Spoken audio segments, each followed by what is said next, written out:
Hello friends, आज हम start कर रहे हैं मोस्ट इम्पॉर्टेंट स्टैटिक जीके का सेकंड पार्ट।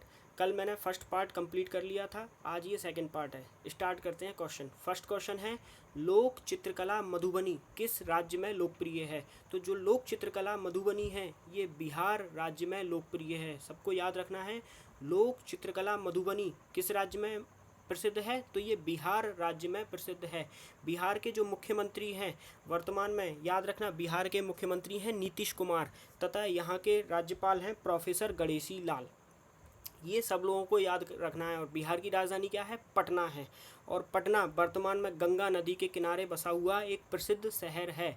तो याद रखना, लोक चित्रकला मधुबनी किस राज्य से संबंधित है, बिहार राज्य से संबंधित है।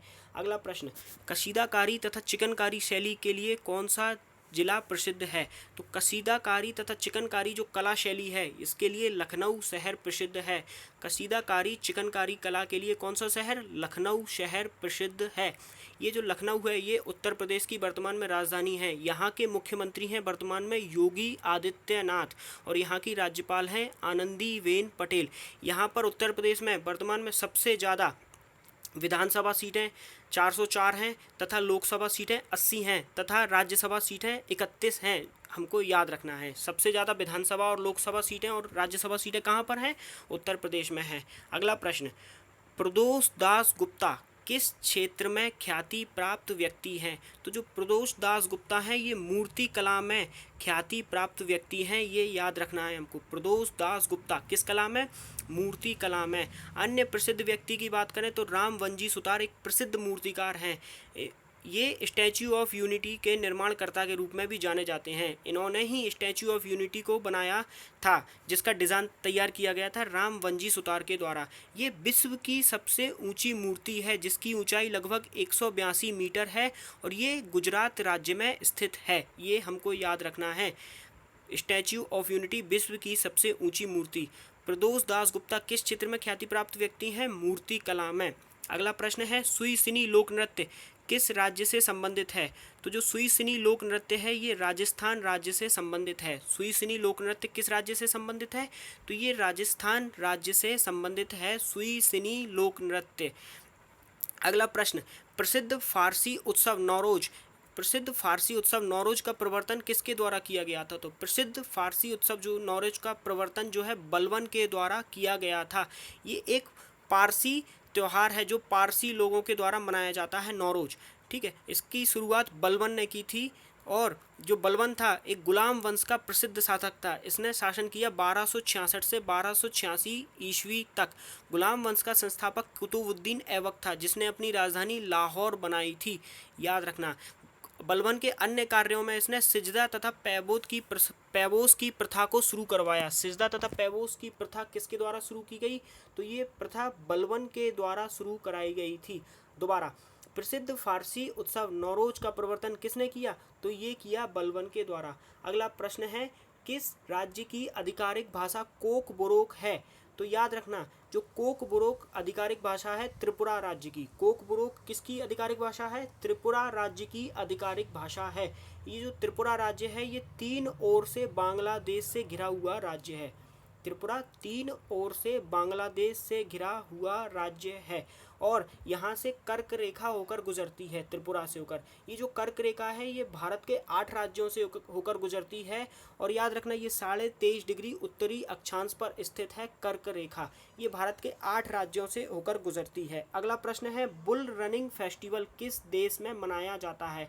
तो जो बुल रनिंग फेस्टिवल है ये स्पेन का प्रसिद्ध त्यौहार है, प्रसिद्ध सांडों का एक रेस है।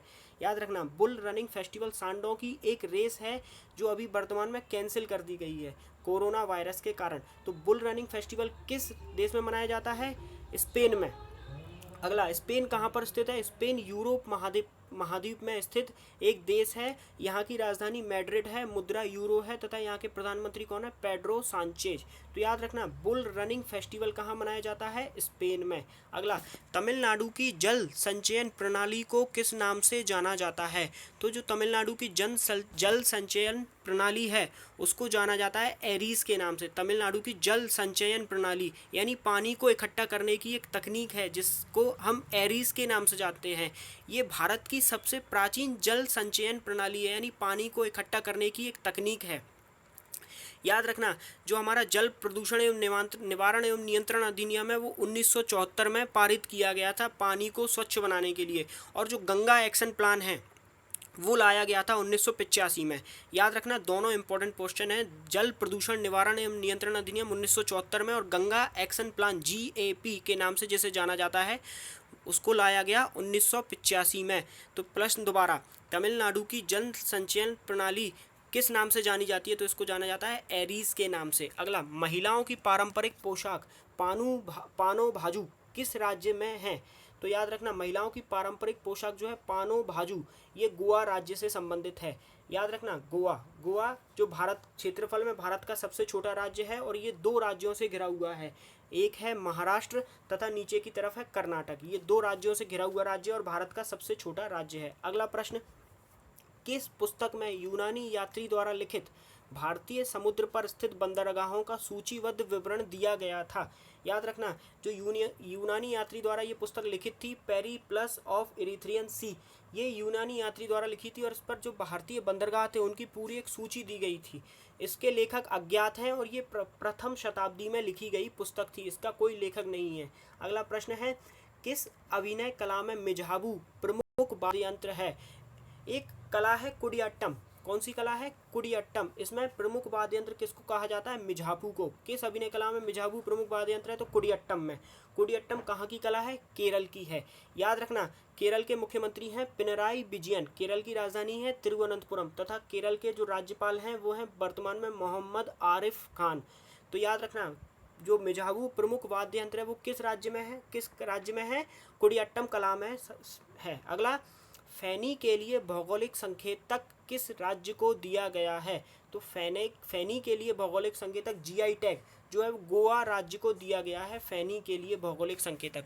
यह एक मादक पेय पदार्थ है, और यह नारियल तथा काजू से बनाई जाती है। यह विश्व में एकमात्र ऐसी अल्कोहल है या पेय पदार्थ है जो विश्व में सिर्फ गोवा में ही बनता है। फैनी के लिए संकेतक GI टैग किसको दिया गया है? गोवा राज्य को दिया गया है। अगला, पट्टदकल मंदिर का निर्माण किसके शासनकाल में हुआ? तो जो पट्टदकल मंदिर का निर्माण है वो चालुक्यों के काल में किया गया था। पट्टदकल ये कर्नाटक के बीजापुर में मलप्रभा नदी के तट पर स्थित है। कर्नाटक के बीजापुर में मलप्रभा नदी पर स्थित है पट्टदकल मंदिर, और इसको चालुक्यों के काल में निर्मित कराया गया था।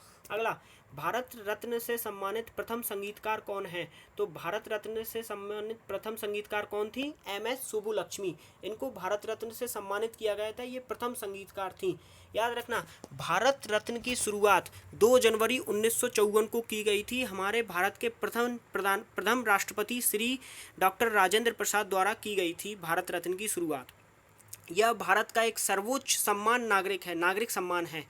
यह भारत का सर्वोच्च नागरिक सम्मान है। यह सबसे पहले 3 लोगों को दिया गया था 1954 में, क्योंकि इसकी शुरुआत 1954 में हुई थी। तो यह 3 लोगों को दिया गया था। उन 3 लोगों के नाम निम्न हैं।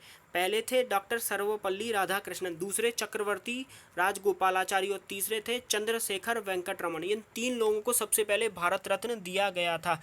हमारी पहली महिला जिनको भारत रत्न मिला था वो थी श्रीमती इंदिरा गांधी, जिनको 1971 में भारत रत्न दिया गया। फिर इसके बाद दूसरी महिला थी मदर टेरेसा, जिनको भारत रत्न 1980 में दिया गया था।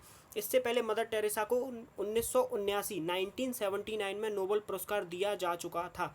अगला नेक्स्ट प्रश्न है कि 2019 में भारत रत्न किसको मिला? तो 2019 में भारत रत्न मिला भूपेन हजारिका, प्रणब मुखर्जी तथा नानाजी देशमुख। इन 3 लोगों को संयुक्त रूप से भारत रत्न दिया गया था। इसमें 2 व्यक्ति भूपेन हजारिका तथा नानाजी देशमुख को मरणोपरांत ये पुरस्कार दिया गया है। अगला नेक्स्ट प्रश्न है, निक्टोलोपिया किस रोग का प्रचलित नाम है? तो याद रखना, जो निक्टोलोपिया है ये रतौंधी रोग का प्रचलित नाम है। रतौंधी आप सब लोग जानते ही होंगे, ये विटामिन ए की कमी से होने वाला रोग है। और याद रखना, विटामिन ए का रासायनिक नाम है रेटिनॉल। इसे जीरोप्लैथेलमिया भी कहते हैं अपन। इसे क्या कहते हैं? जीरोप्लैथेलमिया भी कहते हैं। तो निक्टोलोपिया किस रोग का प्रचलित नाम है? रतौंधी रोग का। इसमें क्या होता है, व्यक्ति की रात में व्यक्ति की देखने की क्षमता कम हो जाती है, और व्यक्ति रात के समय व्यक्ति को दिखाई नहीं देता। इसमें क्या होता है, रेटिना में रेड जो कोशिका है उसकी क्षमता कम होने के कारण ये बीमारी होती है। तो याद रखना, दोस्तों आज ये प्रश्न हमारे आज के प्रश्न थे। ये हमारा भाग 2 था। अगला पार्ट हम कल पढ़ेंगे, स्टैटिक जीके का पार्ट 3। धन्यवाद।